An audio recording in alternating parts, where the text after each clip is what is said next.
What's up, folks? Stu Myrick, Sports Guys Talking Wrestling.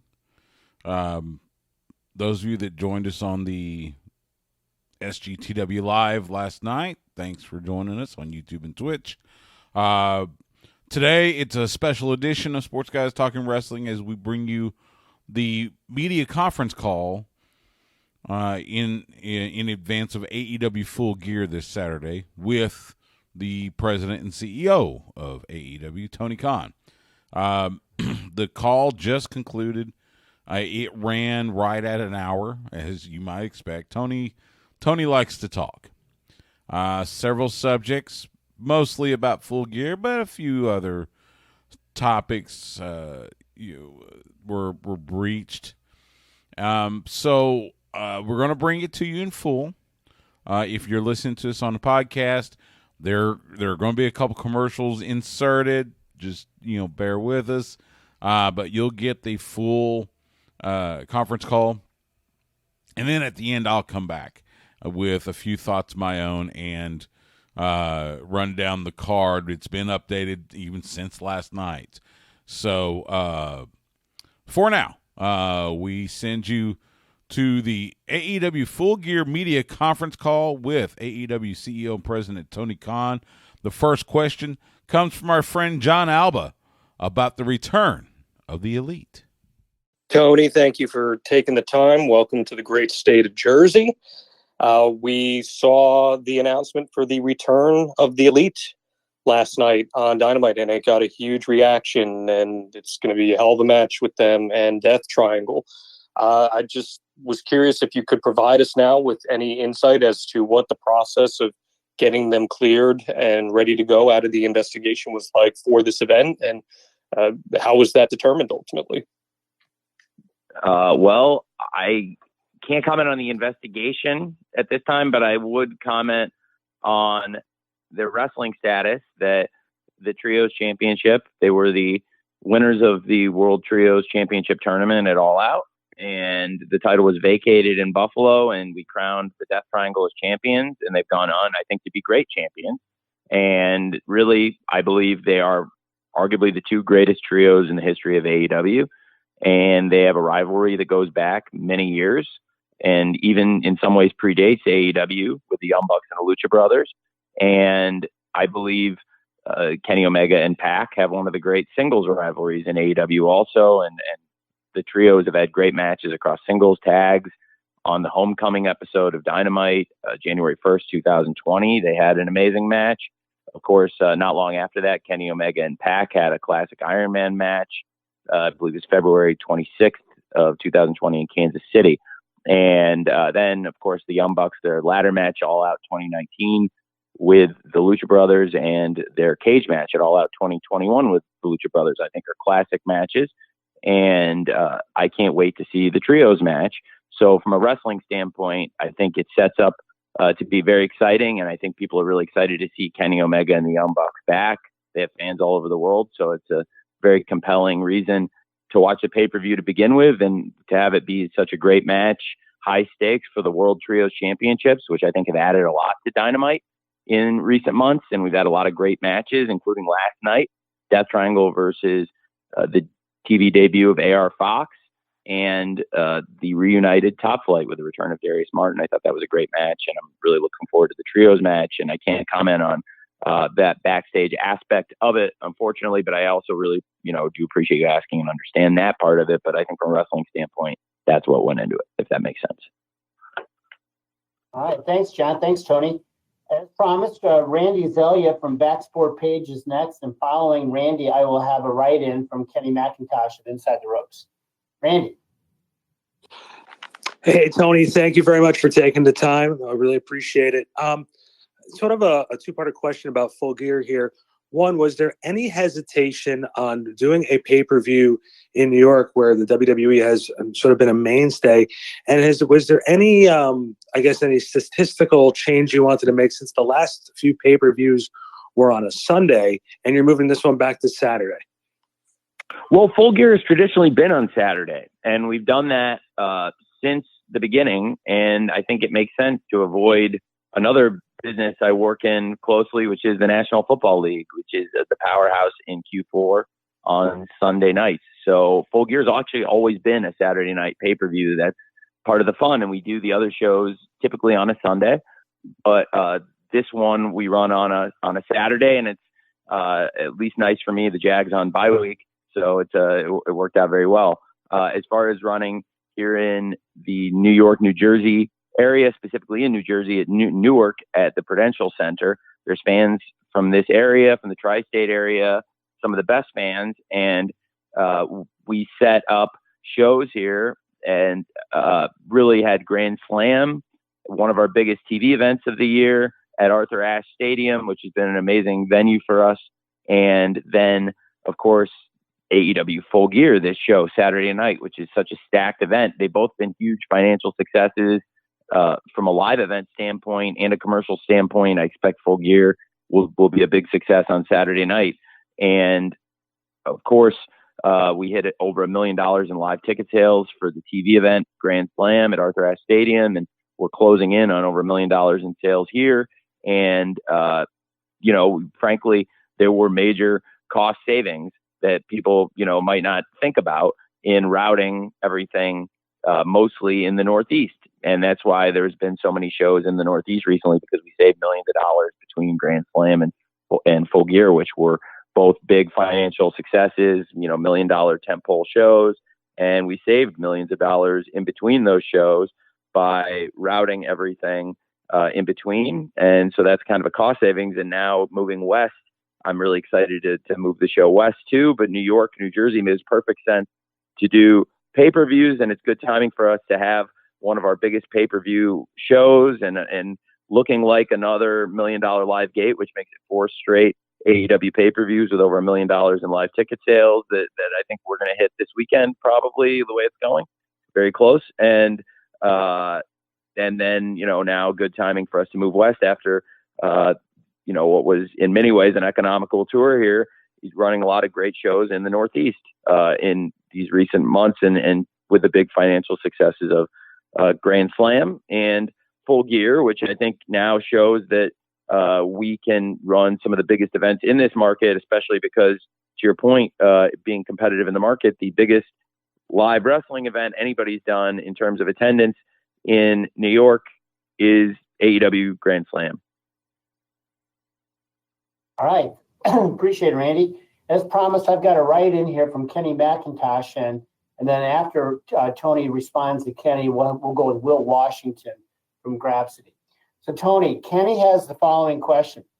He's from Inside the Ropes. You've had to deal with a lot of injuries this year, meaning there's been a lot more tournaments in 2022 than you maybe potentially planned. Do you think going into 2023, you might see fewer tournaments so they don't lose their impact, or do they work creatively for you happening on a regular basis? I think they work well creatively at times, and there's been times where, because of injury, we've done tournaments out of necessity. So it's a mix of the two, but I also think they add a lot to the show. I'm really glad you asked about tournaments. One of the things I wanted to address is we have the AEW Eliminator tournament that's happening right now actually was impacted by injury, and it was a real injury. We were not able to clear Ricky Starks to wrestle last week, and he is somebody that is a great wrestler in the tournament, and certainly I did not just want to have Lance Archer move on and face Brian Cage by forfeit. So the Ricky Starks Lance Archer match is an important match, and the winner of that goes on to face Brian Cage. We now know after last night Ethan Page is in the finals, so that tournament got impacted. So I was going to address that at some point in the call. That is really in the hands to some extent by the doctors, but also just out of everybody's hands, because truly we could not clear Ricky to wrestle last week, so it set that tournament schedule behind. So I think what is going to happen is, of course, on Rampage, we've announced that Ricky Starks versus Lance Archer, and the winner of Archer versus Starks will wrestle on the 0 hour against Brian Cage. And then the winner of that match on the 0 hour will then go on to Wednesday Night Dynamite in Chicago which is doing very well, by the way. It's outselling our last trip to Wintrust Arena and looking like a great event on Wednesday night, the evening before Thanksgiving, a great tradition that we started in Chicago.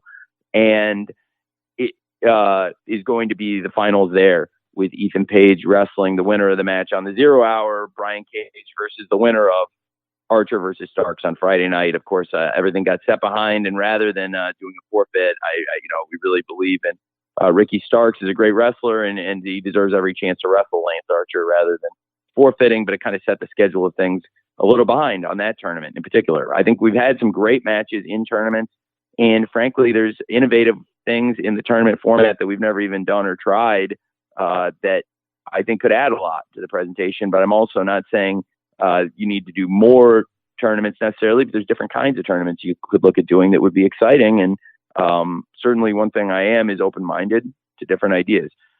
And that's kind of my thoughts on it. But I think, tournaments can be good in wrestling. Thanks. Thanks, Tony. Thanks, Kenny, for that question. Will Washington, you are up next. Will is with Grapsody, and will be followed by John Orchiola from Screen Rant. Will? Guys, can you hear me? Hey, Will. Yep. All right. Hey, Tony. So one of the concepts introduced to AEW here in 2022 was the interim championship. We saw Cody Rhodes have a bout of COVID, and Sammy Guevara was crowned interim TNT champion. CM Punk went down with a foot injury, and Jon Moxley was crowned interim champion. But those were situations that were all resolved relatively quickly. On this card, we have Toni Storm defending the interim world title against Jamie Hayter, which has been in interim status since Thunder Rosa announced her injury in August. Thunder Rosa, though, has recently stated in multiple interviews that she doesn't anticipate being ready to go until 2023 at the earliest. So given that we've seen other titles, such as the Trios titles and world titles, stripped recently, was there any consideration going into Full Gear in crowning a lineal world champion, especially given how active Toni Storm has been as a defending champion? Yes, it's something we have considered, and it's something to consider. And I'm, still weighing the pros and cons. Thunder Rosa is a great wrestler, and it's unfortunate she's injured, and it's kept her out a long time. But it's not an easy situation, and I try to take everything on a case by case basis, and trying to give Thunder Rosa every opportunity to come back and defend the championship. But if eventually you would have to crown a lineal champion, to your point, and it's a great point. Appreciate it, Will. Thanks, Will. John Orchiola from Screen Rant, you are next, and I will follow John with a writing question from Chris Mueller of Bleacher Report. John. Hello. Hi. Can you hear me? Yeah, I hear you and your dog. Great. Hi, Tony. Thank you for taking the question. So I wanted to ask you about Saraya versus Dr. Britt Baker. I'm very excited for this match. And it's probably the biggest women's dream match AEW has done so far. And it has a really interesting story of Saraya making her comeback versus Britt kind of carrying the flag and defending the AEW women's division's reputation. So I'm wondering, as the head of AEW and as the booker, kind of where your sympathies lie with the dream match. Well, I'm certainly hoping for and expecting a great match. And I think we have every reason to expect something great when Saraya returns to the ring. It's a great story. She's been out of wrestling, and many people thought she would never return to the ring. It's very compelling. And ever since she arrived in AEW at AEW Grand Slam in September, she's been on a collision course with Dr. Britt Baker. And it was amazing news that Saraya was fully cleared to wrestle, and that she's going to go one-on-one this Saturday night with Dr. Britt Baker at AEW Full Gear. And Dr. Britt Baker, DMD, is one of the great homegrown stars of AEW. And I think that's one of the themes across this pay-per-view that you're going to see is there's a lot of the homegrown AEW stars wrestling people that came in with a lot of national and worldwide television experience coming into AEW. And there's others that really came to national prominence in AEW wrestling on TNT and TBS every week. And that's a great example of it. And I think Saraya is somebody who's arrived in AEW with an amazing, compelling story, and each of them is very different. They're not all on the same side. These aren't just one. There's not like everyone coming in are the terrible people, and everyone here are the greatest. It's very compelling people in this match. Dr. Britt Baker is somebody who's really worked her way into this position. When AEW started, we saw firsthand that Britt was willing to go the extra mile, and she's been injured at times in matches and fought through. She's had her nose broken several times. She's been in some of the bloodiest, most barbaric matches in pro wrestling. Dr. Britt Baker is a savage, and she's somebody that's willing to go to war for AEW and for herself, frankly, and if not for herself, for her friend Jamie Hayter. And Dr. Britt Baker is somebody who is always, from the beginning of AEW, I think, been one of our homegrown stars. And Saraya is somebody who's frankly one of the biggest, most recognizable faces in all of pro wrestling, and one of the best known stories in all of pro wrestling. And people around the world know her story and what she's overcome to get to this match. And I think that's really compelling. And that's why it's cool she's in AEW. And that's why it's awesome she's making a comeback. And I'm really excited that she's doing it at AEW Full Gear. And I think for her to be on a collision course with Dr. Britt Baker, it's the right match at the right time, and it's going to be great. And I think should be one of the really exciting matches on a pay-per-view that I think is stacked with great matches and compelling stories. Thanks for asking. Thanks, John. I've got 2 write-ins in a row. We're going to start with Chris Mueller from Bleacher Report, and then follow that with a question from Dave Meltzer from Wrestling Observer. So first from Chris. AR Fox was offered a contract following Dynamite. Do you see him taking on any additional roles backstage, such as coach or producer, given his level of experience? It's something to certainly talk about. I've enjoyed working with AR Fox. I get more time to spend with the wrestlers, I find, in Orlando at the AEW Dark taping, particularly people not in, say, the World Championship matches or doing extended segments on Dynamite or Rampage. You get to spend more time with younger wrestlers or people from the independent scene at the AEW Dark tapings. And I really enjoy those. And I've gotten to spend a bit of time with AR Fox in Orlando. And for the coaches and myself, we have more time to develop people, to do projects. It reminds me of Tuesdays at Daly's Place in the old pandemic era, where we did a lot of dark matches, and a lot of people who've been prominent and are involved in this card, like the Acclaimed and Powerhouse Hobbs, were really, their runs in AEW were born out of those Tuesday dark tapings in Daly's Place. And now we do these Saturdays, primarily the weekends, in Orlando. And I've gotten to spend some time with AR Fox, and I really like him. And he had a match there with Dante Martin, and I thought it would be a great match. And coming out of it, I told him I really liked it, and it made me think they could be a great team. And then he had a great match with Ray Phoenix on also there, but that, this time in the arena with more fans. And he's had these great matches on YouTube, and it made me think that on TV, maybe if you paired him up with Dante and then add the extra surprise element, the return of Darius, that could be a great matchup for the Death Triangle in a trios match. And those are the kind of exciting matches we like to have on Wednesday nights on TBS every week live on Dynamite. And I think that's what AEW is all about. And AR Fox fits the kind of great wrestling we like to present. And he seems like a great person from my experiences with him. So I would certainly be open to that. But I know a lot of our wrestlers have benefited from his coaching, and I've enjoyed working with him. So it's a great thought. Thanks, Chris. Dave Meltzer from Wrestling Observer has a question. I'm going to give you in a minute here, Tony. Brandon Thurston from WrestleNomics will follow. So Dave gets to the point here. Are there any plans for an Owen Hart tournament in 2023? Yes, I do plan to do the Owen Hart tournament in 2023. I would like to continue my great relationship with Dr. Martha Hart and her family. Oj Hart recently attended the Jaguars Broncos game at Wembley Stadium. I really like Oj.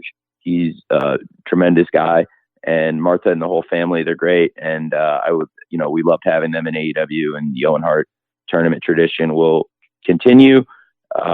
And I hopefully it'll have more great matches. Some of the matches last year are still some of my favorite matches in AEW this year. I thought there were some really good ones in that tournament. And I think we can do some really compelling things next year also with the Owen Hart tournament. And I'm very excited to collaborate with Dr. Martha Hart again. She's a tremendous person.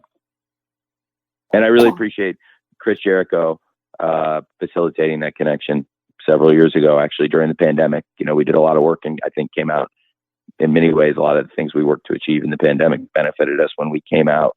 And, those Zooms we did with Martha really paid off.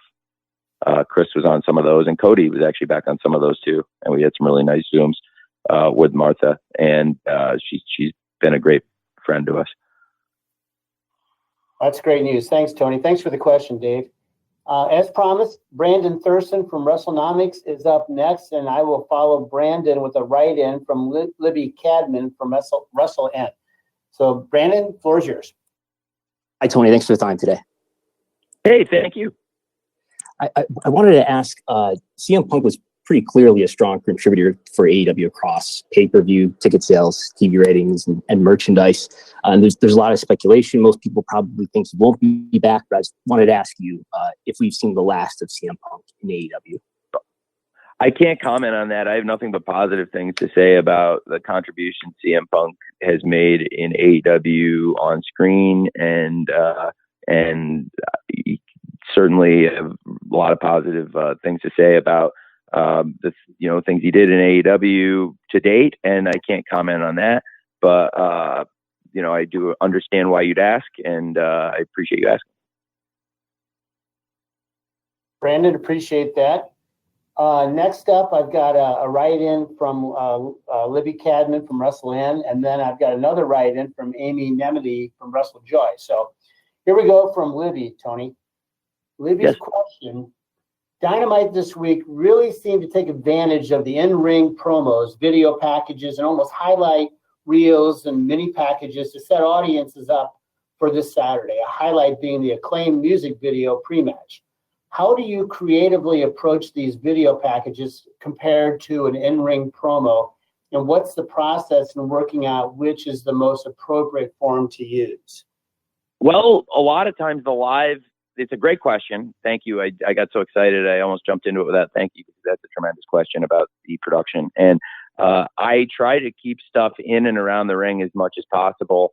And it's funny because I credit a lot of it, the shows I really inspired in a lot of ways by the early Nitros, which I think were great. And the first few years, the show was more focused around the ring, and it was a different kind of show and a different kind of presentation. And then I felt like in the later 90s and into the 2000s, the show at times tried to do more backstage segments, but that's off the point of what I'm trying to say, but it is kind of on the point at the same time, which is that I like to keep stuff around the ring as much as possible, whether it's the matches, the promos.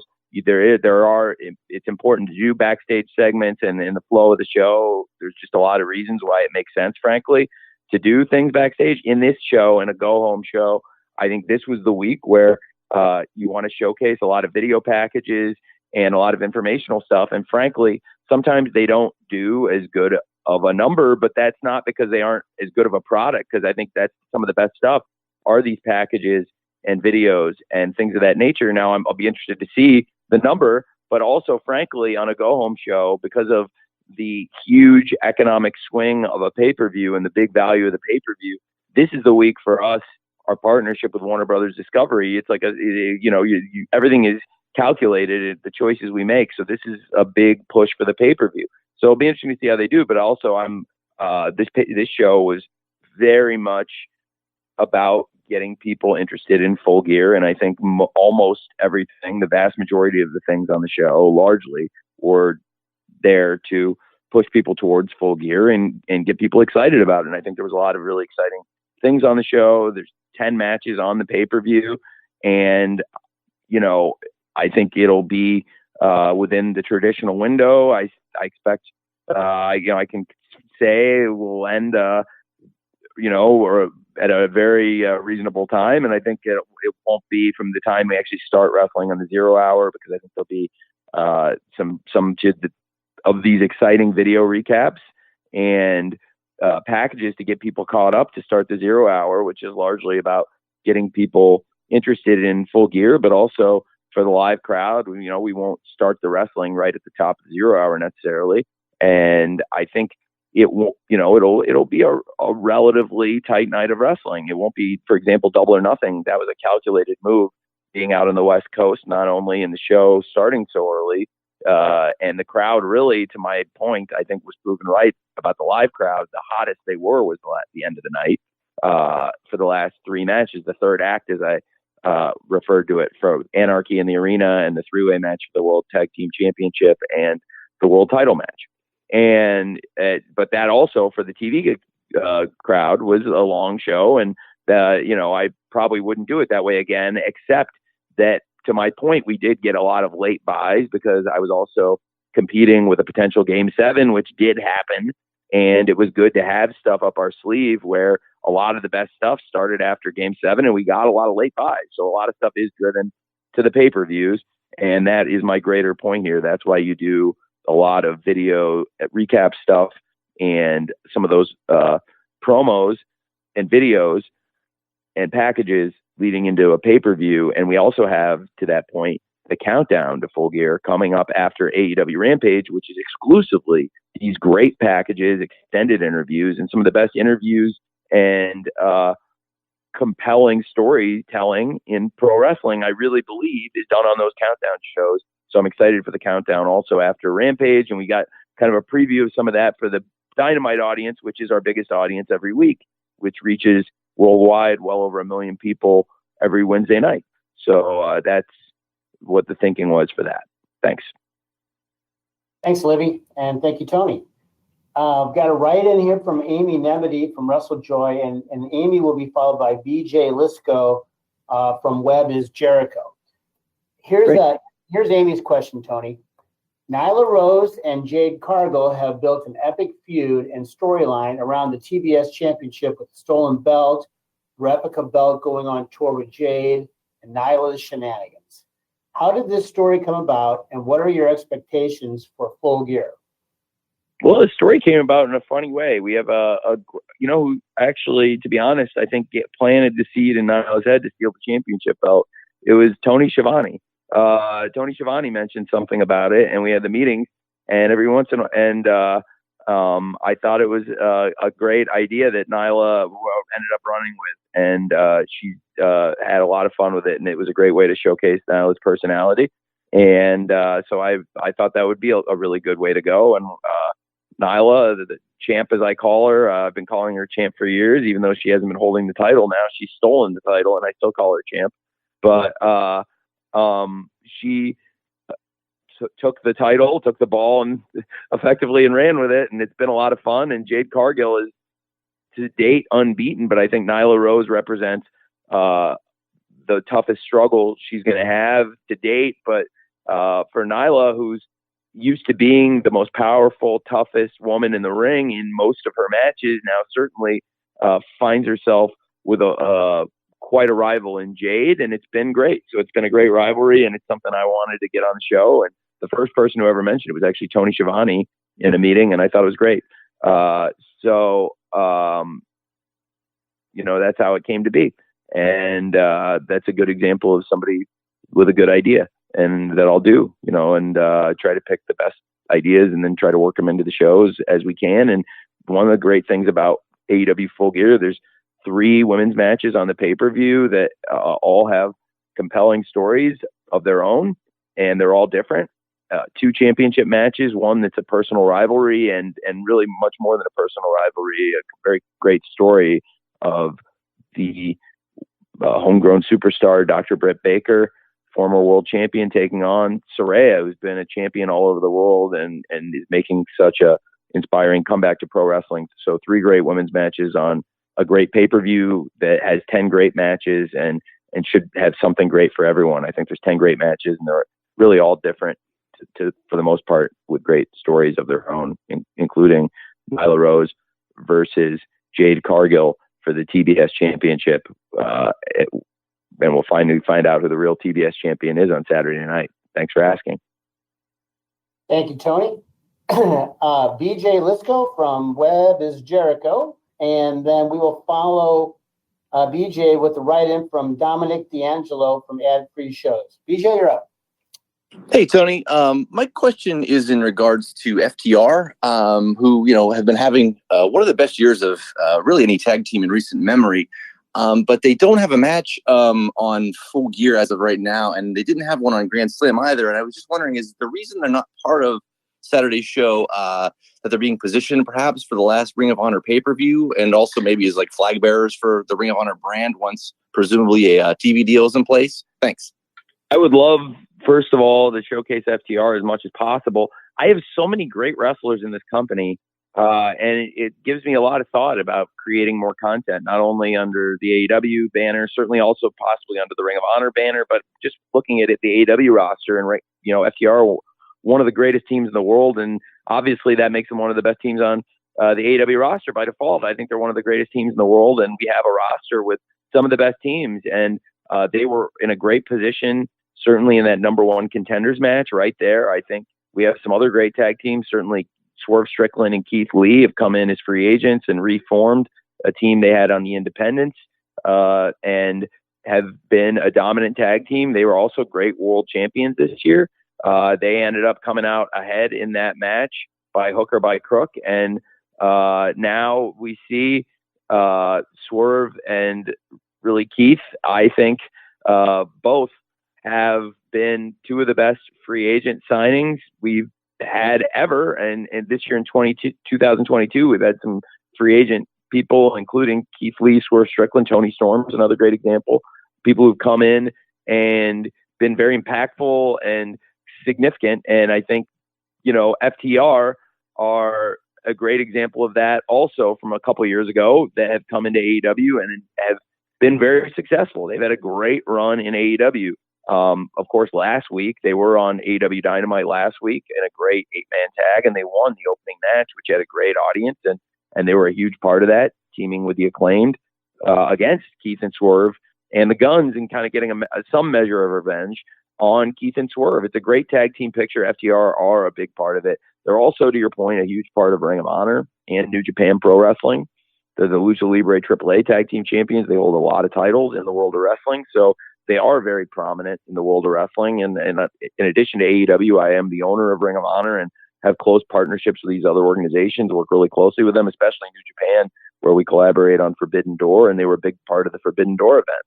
And which is, that's a very successful partnership that I'd like to continue and expect to continue. And with New Japan and Forbidden Door and collaborating, and FTR have been great champions for them, and have been great champions for us with Ring of Honor and with AEW.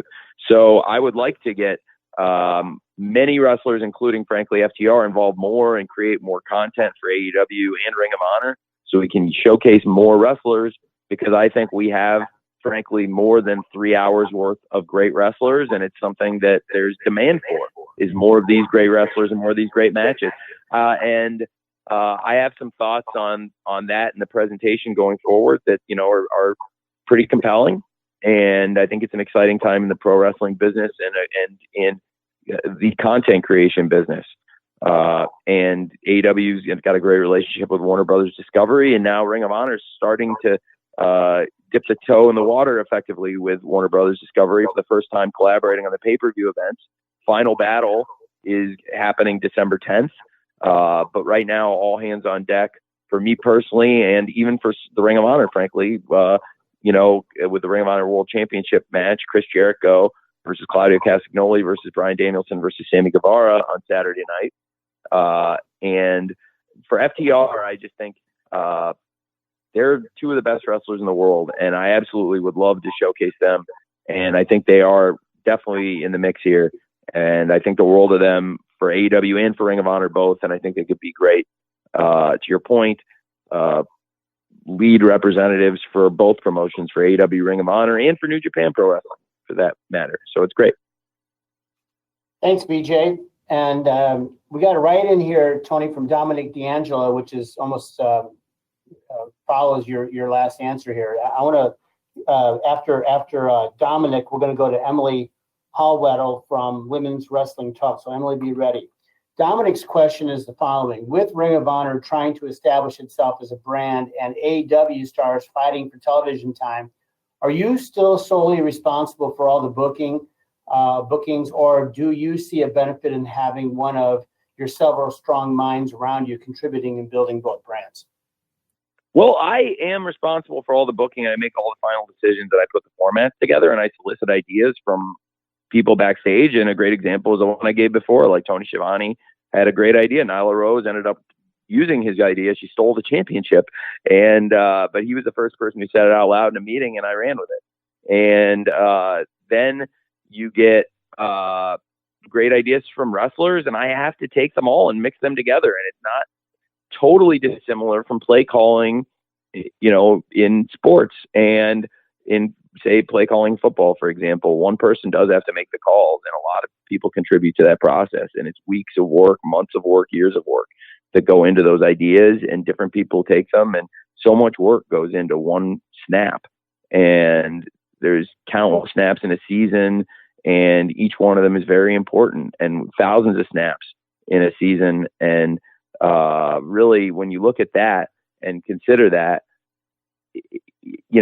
we have a great team of people, and I have to take everybody's ideas and figure out in 3 hours. Believe me, we got more than 3 hours worth of great ideas, and sometimes, you're trying to utilize different people, and I just try to pick the best stuff. And while nobody bats 1,000, certainly we try to put great matches on every Wednesday, and I think there are compelling reasons to watch Wednesdays and Fridays very often on, and I am responsible for that, and I think it does help keep consistency, actually, to the point that our boss, Mr. Zasloff, made yesterday. He made some great points.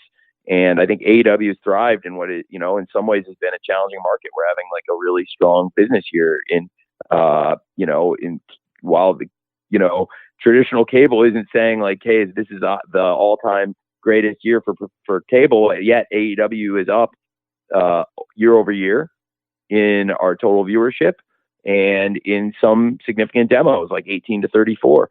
And we're, year over year in the overall demo, pretty close and way ahead of the cord cutting numbers by a factor of probably 4 to 5. And I would say that in pay-per-view, we've shown that this is a really strong year. Not only have we been able to maintain strong buy rates, but also added a 5th event that was our biggest debut event ever, live events.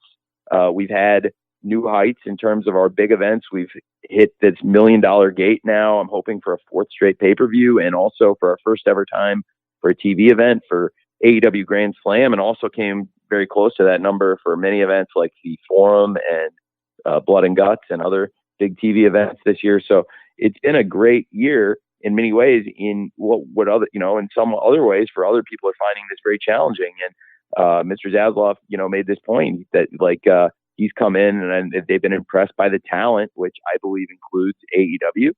And, that's why I think we're getting these great opportunities, and, made some other great points about, the future of entertainment. And I think there's viability in our streaming content.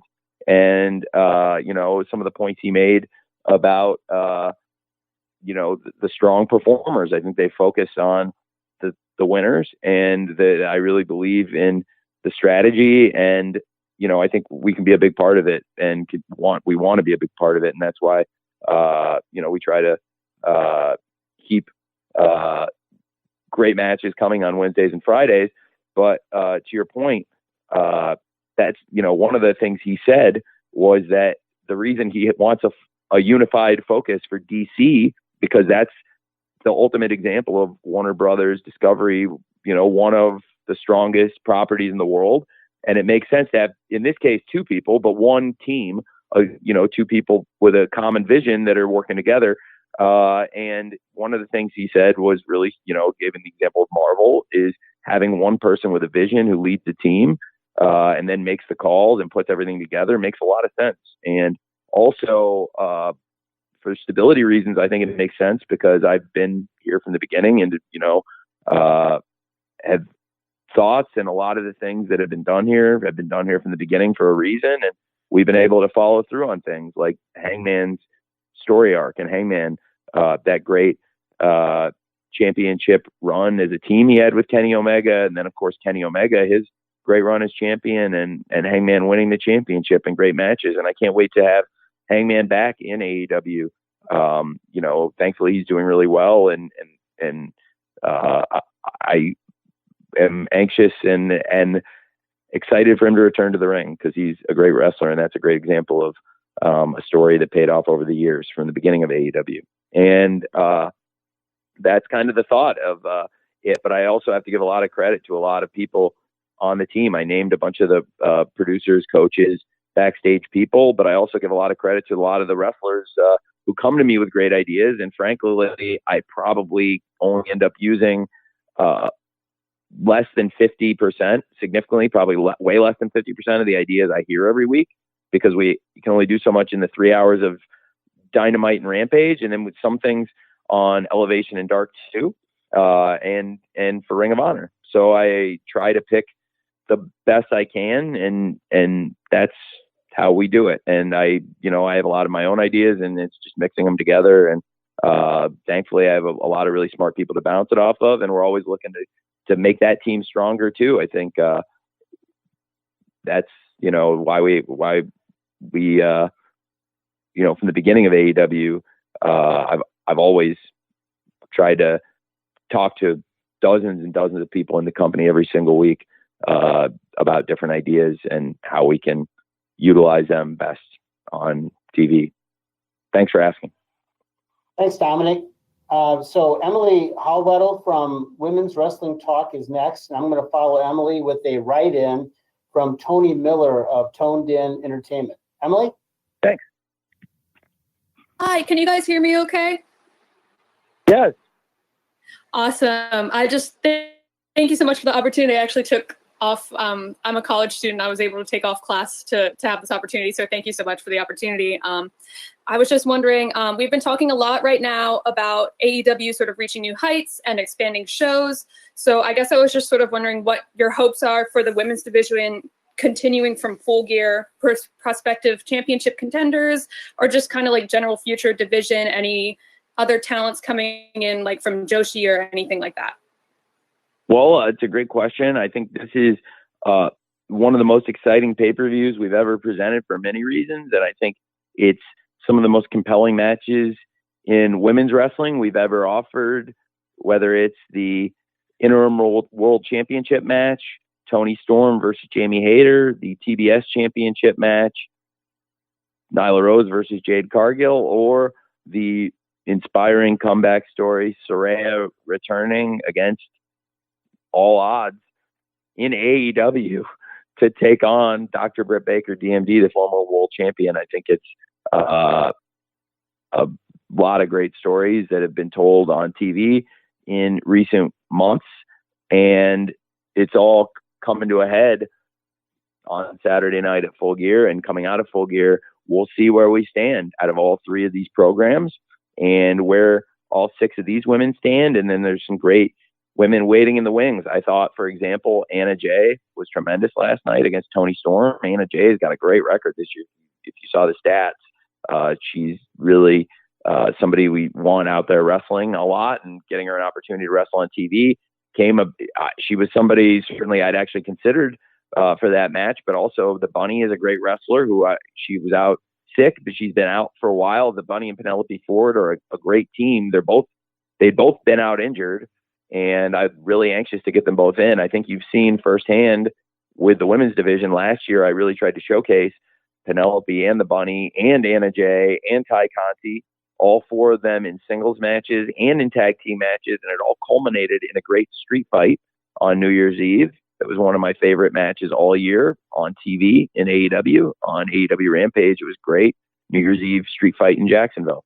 And I think going forward, all those women, in addition to the great women on the pay-per-view, Willow Nightingale is somebody that's signed with AEW recently. I'm very excited about. There's a number of Joshi that, of course, I mean, Hikaru Shida is a former world champion, and Rio is a former world champion. Whenever they're around AEW, they're in the mix to be contenders in championship opportunities. And certainly a lot of other great wrestlers, too, that, we look to scout and showcase in the future. Thanks. That's a great question. Very much appreciate there, Emily. I've got a write-in question here from Tony Miller. From Tony Miller from Toned In Entertainment. And after Tony, we're going to go to another write-in from Joey Hayden at the Dallas Morning News. So the first one here, Tony, from Tony Miller, is I've watched every AEW pay-per-view or saw them live since the beginning. This Saturday, for the first time, I will be watching at Regal Cinemas. How important is that platform, and what are your expectations with Regal Cinemas moving forward? Well, it's a great question. Some of it is, it's interesting because the theater business is getting stronger recently, and it's great for us. We've got some great partnerships with the different cinemas across the country, including Regal Cinemas, which is where I saw the Batman. And I would say that it's something we absolutely are looking to continue going forward.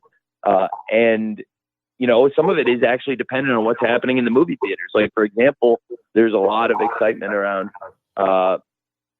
Black Panther and Wakanda right now. And so, like, when a big theatrical event like that happens,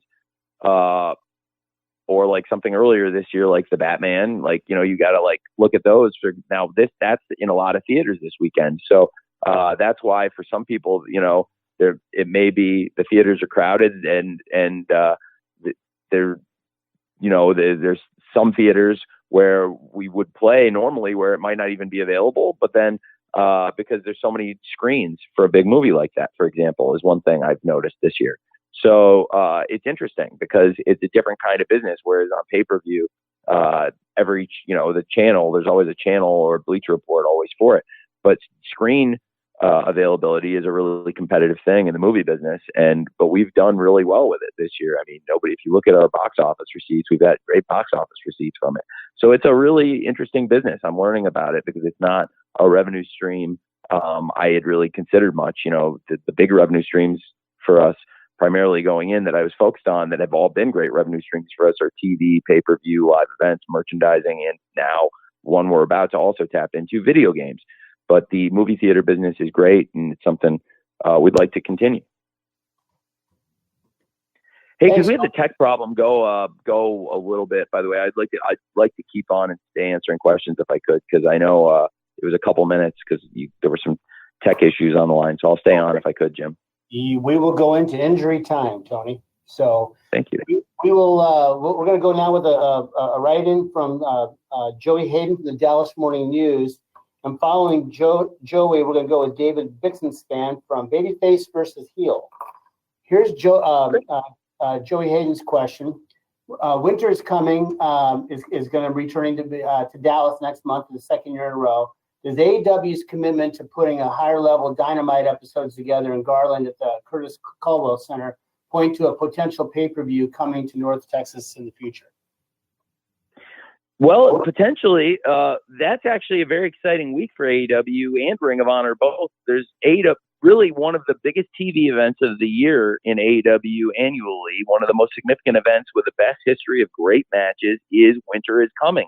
It's a very important show for us. It's off to a great start on ticket sales in Dallas and really in the Metroplex in Garland, Curtis Caldwell Center. Also that weekend, there's Ring of Honor Final Battle, which is something different starting on a Saturday afternoon, a different kind of start time, December 10th, which will be really interesting pay-per-view. And certainly AEW Full Gear will have a big effect on that show the championship match with world champion Chris Jericho defending against Claudio Castagnoli and Bryan Danielson, both former champions, and Sammy Guevara, the former 3-time TNT champion and Chris's protege. And we'll see who's the champion coming out of that. And I also expect another big title defense or two in between that and Final Battle to set the stage for what should be, maybe one of the biggest Ring of Honor pay-per-views ever. But I also think going into the AEW TV event, that is probably one of the most significant shows we do. Coming off that Final Battle would be one of the most significant shows we do is Winter is Coming. And I want to keep that tradition going for sure. And as far as the pay-per-view goes, that's absolutely something we'd look at. That's one of the reasons I thought doing a second Ring of Honor pay-per-view this year in the Dallas area would be great, because it's been such a great home for AEW and now for Ring of Honor, but also an AEW pay-per-view in the Dallas area I think would be great. I might look, frankly, at a bigger venue than the Curtis Colwell Center, which I think is a great TV venue for us, and it's just been economically a very friendly deal for AEW. If you look at the economics of some of the buildings we pick and why, sometimes there is some methodology to it, and you could argue with it sometimes if, there's bigger returns other places, but sometimes those also do come at the cost of transport, rent, load in, some of the considerations. So I do think moving forward that certainly Curtis Colwell Center has been a great partner, and we could continue doing shows there, and we'll see what happens going forward. I think Winter is Coming is definitely a tradition in the Dallas area I want to keep going. And then as far as pay-per-view events, that's definitely something I'm open to for AEW in the Dallas area. And that's why because I believe in the market so much. That's why this is my second Ring of Honor pay-per-view there. And that's also why we're doing Winter is Coming there every year is one of our biggest TV shows. Thank you for asking. Thank you, Joey. All right, Tony, next up is David Bixenspan from Babyface versus Heel, and we will follow David with Sean Ross Sapp from Fightful. Bix? Great. Hey, Tony, thanks for your time. Hey, thanks, man. So this is the first time that any of the ROH singles titles have been defended on any of the AEW branded pay-per-views. And one of the bigger, or at least more widespread criticisms of the TV lately that I've seen has been that the ROH titles have kind of bogged down or confused the shows a bit. How do you feel about that criticism? And also, is there a timetable for reevaluating things if a TV deal doesn't materialize? I think at the end of the year, certainly after Final Battle, we'll see where we are with it. But I do think some of the matches have been great, like Chris Jericho versus Bandito. And now this is a really significant match, with Chris Jericho versus Claudio Castagnoli versus Bryan Danielson versus Sammy Guevara. That's 4 of the big names in pro wrestling, 4 huge names in AEW, but also 3 men who've been the Ring of Honor World Champion against the man who's the 3-time former TNT champion. I think it's possible. I'm open to different things, but I've been very also open that I'm very interested in weekly Ring of Honor television, in addition to what we're doing now with Warner Brothers Discovery, which is a very lucrative partnership and worth pursuing, because so far this has been, on a per event basis, the greatest year in Ring of Honor pay-per-view history. And I've only done 2 shows, and I'm going on the 3rd one. So there is a real revenue stream here. Nobody can deny. Plus the ticket sales also, I think, on a per event basis is probably also the best year Ring of Honor's ever had. So I would like to continue doing it. And I think there's clearly a business case for it in a way that it does not cannibalize AEW pay-per-view or live events. Now, as far as the TV show, there is only 3 hours to go around. That's why the people that we've showcased in these matches are the big talents. I got asked earlier on the call about FTR. Well, FTR have wrestled on pay-per-view a few times this year as the Ring of Honor Tag Team Champions. And Forbidden Door in a great match where they actually won the IWGP Heavyweight Tag Team Championship and became Triple Crown champions, where they hold 3 world titles in the world of pro wrestling, in which I have a pretty big influence, frankly, and have a lot of opportunities to showcase them. And now being able to have another platform to show one of the best teams in the world to an audience that clearly really appreciates them. And to the point that I got asked earlier on the call, Ring of Honor allowed me to feature FTR in a damn pay-per-view main event that was one of the best main events of the entire year on pay-per-view, FTR versus the Briscoes 2 out of 3 falls, in a match that I literally could not do in AEW. And believe me, I've tried. So, so I, and then, there's, the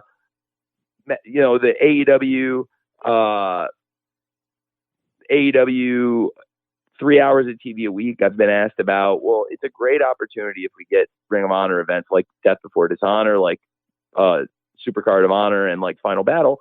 If we get these events built where they're self-sustainable, then yeah, I wouldn't use as much TV time on Dynamite or Rampage for them. But also when you have a champion like a Claudio Castagnoli, a Chris Jericho, Samoa Joe, FTR, those are people you want to showcase on the show, like, in my opinion. Mercedes Martinez also, when she's been healthy, she actually just got cleared yesterday, and she wanted to get back and do a Dark Elevation match to get warmed up ahead of Final Battle, because she hasn't wrestled in a bit off injury, and it was great for her to make a return, a hometown return, and excited for her to be back as champion ahead of Final Battle 2. Wheeler Yuta is a great wrestler that was a great champion, and now Daniel Garcia is a great wrestler, and they haven't really, the pure title has been more focused on Elevation and Dark, honestly. So, it's fair. It's fair to talk about, and I'll talk about any personal thoughts. They're all subject to opinions. That's one thing that is common across wrestling, soccer, and football, that like they're all businesses. So at some point, like, your opinions do need to translate to box office and revenues at some point, and that's the bottom line. But on the other hand, like, they are just opinions, and you can't fault anybody for having them. It's more about the accumulation of those opinions and the sum of the decisions you make. And then one thing, I think. And in this case, I think FTR, Samoa Joe, Mercedes Martinez, and Claudio Castagnoli, and now Chris Jericho going into this pay-per-view, and whoever of those 4 men comes out, I think would be a great champion for Ring of Honor going into TV, and we'll see what happens going into Final Battle. But I do think for next year I would potentially reevaluate that, because I do want to keep the focus on the AEW championships. That's what the idea is. There's a great tradition of Ring of Honor. I thought that video package was very effective, showing a lot of the great champions in the history of Ring of Honor, including people who are in AEW, like Bryan Danielson and Claudio Castagnoli, Samoa Joe, but also some faces that are not in AEW at the moment, and and it was great to see. And so it was like, for me, I also have been a big believer in the people that hold those championships, and I think they earn those spots, and that's why I try to showcase them. But in this case, I just think that's a great match, and the tag match I also thought was a great match last night with those 4 men that should bode well going into the 4-way match. But it's a good question, something I'll definitely reevaluate going into the new year. All right, thanks, David. We're going to go till 10 minutes after the hour. Tony's got a break after that. So we're going to do 2 more questions. So let's keep an eye on the clock for everyone here. Sean Ross Sapp from Fightful is up next, and we're going to close with Nick Hausman from Wrestling Inc. Sean you'd have to read Sean's question. He doesn't have the audio. I apologize. I apologize. That's all right. My fault. What were the original plans for Saraya if she wasn't able to get cleared for an in-ring return? That's a great question. I think Saraya is one of the most recognizable faces in pro wrestling, and when she said she wanted to work together, I thought that would be an immediate win for AEW, and she told me she really believed she would get cleared.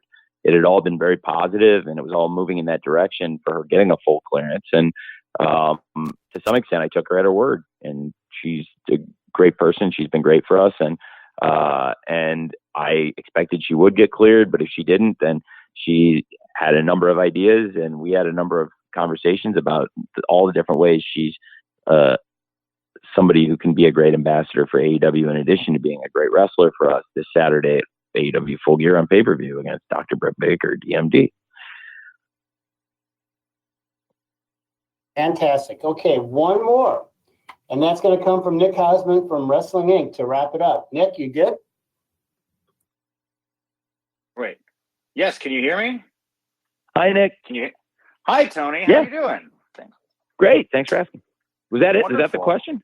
Yep, I'm done. Bye. I'll see you later. No, I did. I wanted to ask one question about the scrums from last time because I've had to talk about them entirely too much. Sure. You know, I guess I kind of want to know, did you have any idea what Punk was going to say? And the question I get asked the most about it is, why didn't you do anything? Why didn't you try to stop him at any point? Well, you were sitting, I don't want to comment beyond this. You were sitting 5 feet away from me. And I did not know. I never know exactly. I mean, I know I did not know, but I will not comment beyond that, except to say that I had Keith and Swerve coming up right after that, and Tony Storm after that, and I had important stuff to talk to them about, including Keith and Swerve, to let them know that I thought it would be very interesting if they had a rematch with the Acclaimed at Arthur Ashe Stadium, given that the Acclaimed are the winningest tag team in AEW history, and what a great match that had been. And you saw Keith and Swerve's reactions, which I felt like I wanted the world to see. That was a real moment, how Keith and Swerve reacted. And, you know, we had, I thought that was a very significant match. And so in part, I was thinking about Keith and Swerve and Tony in some ways, to be honest. And then, but that's all I would probably say. Thanks. As I said, a lot of ground was covered in the conference call. A few notes. You heard the very first question again from John Alba about the return of the Elite. Tony would not discuss anything regarding the investigation or anything like that. And you heard later in the call he was asked about CM Punk's status, and he wouldn't address it. So I still kind of lean towards what we have heard from Fightful and from Wrestling Observer, that they're working on a buyout of his contract. And so maybe we'll see something about that soon. Did get an update. So Friday night on Rampage, on AEW Rampage, tomorrow night as it stands now, Lance Archer, Ricky Starks in the AEW World Title Elimination Tournament. The winner of that match will face Brian Cage during the 0 hour for the pay-per-view. And then the winner of that match will face Ethan Page on the pay-per-view in the tournament finals. I'll be honest, I think I'm leaning Ricky Starks. Now that I think about it, but it wouldn't surprise me if Ethan Page wins it all. I don't think Lance is going to win it, partly because he's going to be gone for the next few weeks. He's going to be in Japan competing in the World Tag League with his Suzuki-gun leader and partner Minoru Suzuki. So I don't think it's going to be Lance, and I don't think it'll be Brian Cage. I think it's going to be either Ricky Starks or Ethan Page, but we'll see what happens. You did hear a question about Thunder Rosa, who is the current AEW Women's World Champion. Tony Storm has the interim title, and Tony did confirm that there has been consideration of vacating the world title, or taking the interim tag off of Tony Storm's title, or whoever wins it, or whoever has the title after Saturday night. We'll see what happens. And we love Thunder Rosa to death. She's right down the road in San Antonio. She's got a big show coming up with Mission Pro Wrestling in December. Simon Miller from What Culture is coming back, so hopefully I'll hook up with him again. But yeah, we'll have to see what happens in the weeks and months to come regarding the women's title. He said he is planning on holding the second Owen Hart Memorial Tournament in 2023. So good news about that. That was a fun tournament. Let's see what else. He addressed. There was a question from, and I forget the reporter's name, so forgive me, but someone from the Dallas Morning News regarding the fact that you got Final Battle coming to Arlington. You got Winter is Coming to Garland. In fact, that's the week after AEW is here at the HEB Center at Cedar Park. And so he was asked about the possibility of a pay-per-view coming to the Metroplex, coming to the Dallas-Fort Worth area, and Tony said it is definitely on the table. He enjoys the vibe that he gets in Dallas-Fort Worth. Of course, they held Supercard of Honor. They held Winter is Coming last year in Garland. So he likes to have that. You know, he likes the Dallas-Fort Worth area. He likes Cedar Park, for that matter. So we may see an AEW pay-per-view come to the Metroplex. We'll see. We'll see what happens. So right now, the card, and like I said, there's been a couple of updates. The card right now looks like this. I mentioned the match with Brian Cage and either Lance Archer or Ricky Starks during the 0 hour. I'm sure we will get at least a couple more 0 hour matches announced, maybe tomorrow night on Rampage, maybe on Saturday. You have Death Triangle, Pac, Penta El Cero Miedo, and Rey Fenix taking on the Elite, Kenny Omega, and the Young Bucks for the AEW World Trios titles. Gotta imagine the Elite's getting them back. That's I can't see a scenario that goes otherwise. You also have a triple threat match. Wardlow defending the TNT title against Samoa Joe, who's the current Ring of Honor World TV champion, and Powerhouse Hobbs. And I'll be honest, I don't know who's going to win that one. I'm leaning Powerhouse Hobbs, but it wouldn't shock me if Joe wins it, becomes a double champion.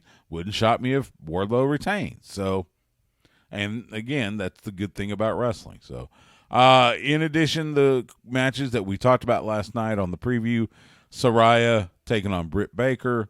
You got Jungle Boy Jack Perry taking on Luchasaurus in Steel Cage. Darby Allin and the Icon Sting taking on Jay Lethal and Jeff Jarrett. We mentioned the finals of the AEW World Title Eliminator Tournament. Ethan Page is in. He defeated Bandito. So he is awaiting his opponent, which will be either Brian Cage, Ricky Starks, or Lance Archer. You got Jade Cargill defending the TBS title against Nyla Rose. Nyla Rose currently has the belt, but Jade Cargill is the champion. Chris Jericho defending the Ring of Honor World title in a fatal four-way against Claudio Castagnoli, Bryan Danielson, and Sammy Guevara. Interesting again. And again, I get a feeling Jericho's going to retain. The Acclaimed will face Swerve in Our Glory for the AEW World Tag Team titles. Tony Storm facing Jamie Hayter for the AEW Interim Women's World title. And then the main event, Jon Moxley defending the AEW World title against Maxwell Jacob Freeman, MJF.